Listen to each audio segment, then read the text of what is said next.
দেখুন, গুরু মন্ত্র কি নেওয়া যায়? এটা অনেকেরই মনে প্রশ্ন আছে, বা নিলেও কখন নিতে পারি? কোন সময়টা নেওয়া ভালো? বা সবসময় কি নেওয়া ভালো? তো এর জন্যে আমাদের জানতে হবে গুরুকে। গুরু হচ্ছে বৃহস্পতিদেব। তো বৃহস্পতিদেব সবথেকে বড় প্ল্যানেট, এবং বৃহস্পতিদেব এতই তার আকর্ষণ, সে কিন্তু পৃথিবীকেও টানে। এবং বৃহস্পতিদেব এই যে আমাদের পৃথিবীর চারপাশে না সব বিভিন্ন সব বড় বড় সব ধূমকেতু ঘুরছে, কিন্তু তারা যখন তখন পৃথিবীকে আক্রমণ করে কিন্তু পৃথিবী ধ্বংস করে দিতে পারতো যদি বৃহস্পতিদেব না থাকতো। বৃহস্পতিদেব কি করে, শনিও খানিকটা করে, কিন্তু বৃহস্পতিদেব কি করে, এই সব ধূমকেতুগুলো বা বিরাট বিরাট পাথরের চাঙড়গুলোকে আমাদের পৃথিবী থেকে দূরে সরিয়ে দেয়।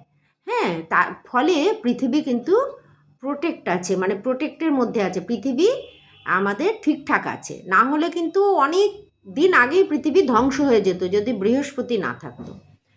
ফলে গুরু এমনই একজন যিনি কিন্তু আপনার জীবনকে শুধরে দিতে পারে। এবং বৃহস্পতিদেবের পিছনে, বৃহস্পতিদেব যেহেতু ভীষণ আলো আর অন্ধকার মানে শনি, তো বৃহস্পতিদেবের পিছনে কিন্তু শনি থাকেন। বৃহস্পতি যদি আপনার কন্ট্রোলে থাকে তাহলে শনিও কিন্তু আপনার কন্ট্রোলে থাকবে। আচ্ছা, বৃহস্পতি যদি কন্ট্রোলে থাকে বা বৃহস্পতিদেব যদি আপনার তুষ্ট থাকে, তাহলে কিন্তু বুধও আপনার কন্ট্রোলে থাকবে।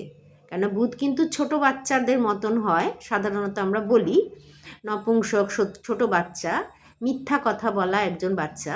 বাচ্চারা দেখবেন না খেলার ছলেও মিথ্যা কথা বলে, তো বুধ সেরকমই। তো বুধও কিন্তু বৃহস্পতিদেবকে ভয় পায়, বা বৃহস্পতিদেব বুধকেও কন্ট্রোল করতে পারে।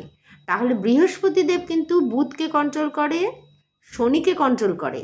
আবার শুক্রদেব, যিনি আরেকজন গুরু অসুরদের, বৃহস্পতিদেবের ঘরে আসলে শুক্রদেবও কিন্তু মানে সরে সামজে কথা বলে যে না বাবা, মানে মানে অনেক থাকে না, অনেকে খুব দেখবেন অনেক ছাত্র বা ছাত্রী একটুখানি চঞ্চল হয়, বা একটু গান শুনি, একটু লাড়ে লাড়ে লাপ্পা মতো, তারা কিন্তু গুরুর ঘরে, না বাবা গুরুজির ঘরে এসছি, লাড়ে লাপ্পা করলে চলবে না, ভালো ছেলে হয়ে থাকো, ভালো মেয়ে হয়ে থাকো। তো বৃহস্পতিদেবের এমনই ক্ষমতা যে বহু গ্রহকে তিনি কিন্তু কন্ট্রোল করতে পারেন। তাহলে এটা মানুষের ইয়ের মধ্যেও একটা এফেক্ট ফেলে, মানুষের জীবনেও একটা এফেক্ট ফেলে। তো সেজন্য যে গুরু মন্ত্র কিন্তু আপনারা নিতে পারেন সবাই। হ্যাঁ, তবে বয়সটা একটা মানে ম্যাটার করে। বয়সটা অ্যাকচুয়ালি 30-এর কোঠায় গেলে নেওয়া উচিত। কেননা 30-এর আগে মানুষের সেভাবে বোধবুদ্ধি হয় না। মানুষ অনেক ছোট ছেলেমেয়েরা অনেক কিছু, কি বলবো আর কি, অনেক হয়তো খারাপ পথেও যেতে পারে। তো সেক্ষেত্রে বৃহস্পতিদেব গুরু মন্ত্র তো জপতে হয়, বা গুরুকে একটা আমরা শ্রদ্ধা ভক্তি করতে হয়।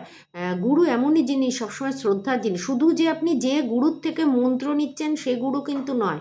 আপনি ছোট থেকে যাদের কাছে লেখাপড়া শিখেছেন, বা বাবা মা, সমস্ত বড় লোক, বড় যারা, যেমন ধরুন দাদু দিদা, ঠাকুমা ঠাকুরদা, এরা সবাই কিন্তু গুরু, সবাই গুরু। হ্যাঁ, অতএব এই সমস্ত গুরুদের প্রতি একটা রেসপেক্ট দেখাতে হয়। হ্যাঁ, শুধু যে আপনি যার থেকে মন্ত্র নিলেন তাকে রেসপেক্ট দেখালেন, বাকিদের রেসপেক্ট দেখালেন না, তাহলে কিন্তু হবে না। গুরু মানে সবাইকে রেসপেক্ট দেখাতে হবে, সেটা বাবা মা হোক, দাদু দিদা হোক, বা ঠাকুমা দাদু হোক, সমস্ত বড়দেরই রেসপেক্ট করাটাকেই, মানে যারা গুরুজন, যারা বয়স্ক লোক, সিনিয়র সিটিজেন, তারা সবাই কিন্তু অ্যাকচুয়ালি গুরু। তো এখন সেটা তো অনেক সময় ছোট ছেলেমেয়েরা হয়তো করতে পারে না, সেক্ষেত্রে গুরু খারাপ হয়ে যায়। সেই জন্য আমি বলবো, আমার নিজস্ব মতামত এটা, যে গুরু মন্ত্র নিতে গেলে 30-এর পর নেওয়াই উচিত, 30-এর আগে না নেওয়াই উচিত। কেননা 30-এর পর তার অনেক অভিজ্ঞতা হয়। অভিজ্ঞতাও তো মানুষকে অনেক কিছু শেখায়, অ্যাকচুয়ালি অভিজ্ঞতাই মানুষকে শেখায়। আপনি শেখালে দেখবেন সে শিখবে না, অভিজ্ঞতায় যখন শেখায়, এটা শনি, শনি যখন অভিজ্ঞতা দিয়ে শেখায়, তখন কিন্তু সে আপনা আপনিই সব শিখে যায়। কিন্তু আপনি বলুন যতই যে বোঝাক, সে কিন্তু বুঝবে না। অভিজ্ঞতাই মানুষকে শেখায়। অতএব 30-এর আগে কিন্তু খুব একটা অভিজ্ঞ হয় না ছেলেমেয়েরা। তো 30-এর পর গিয়ে আমার মতামত এটা, যে গুরুমন্ত্র নেওয়া উচিত।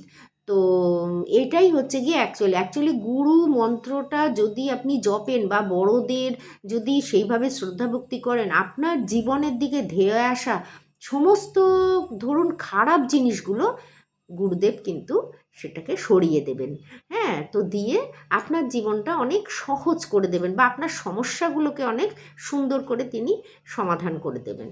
তো এর জন্য গুরুমন্ত্র অবশ্যই নেবেন, 30-এর পর নেবেন এবং শুধু গুরুদেব নয়, আপনার সমস্ত গুরুজনকে ভক্তা শ্রদ্ধি করবেন। বৃহস্পতি দেব বিরাট প্ল্যানেট, গুরু যদি না থাকে তাহলে কিন্তু সব প্ল্যানেটই খারাপ হয়ে যাবে, আর গুরু যদি আপনার ঠিক থাকে তাহলে কিন্তু সব প্ল্যানেটই আস্তে আস্তে আস্তে আস্তে রাস্তায় চলে আসে, মানে ঠিক লাইনে চলে আসে আর কি। কেননা এতটাই মানে গুরুর পিছনে কিন্তু শনিও বসে থাকেন, মানে চুপ লুকিয়ে। শনি তো অন্ধকার, গুরু আলো, তো গুরুর পিছনে লুকিয়ে বসে থাকেন।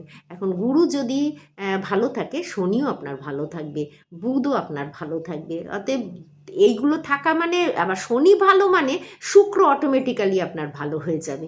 তার জন্য গুরুকে ধরুন আর গুরুমন্ত্র অবশ্যই নিন।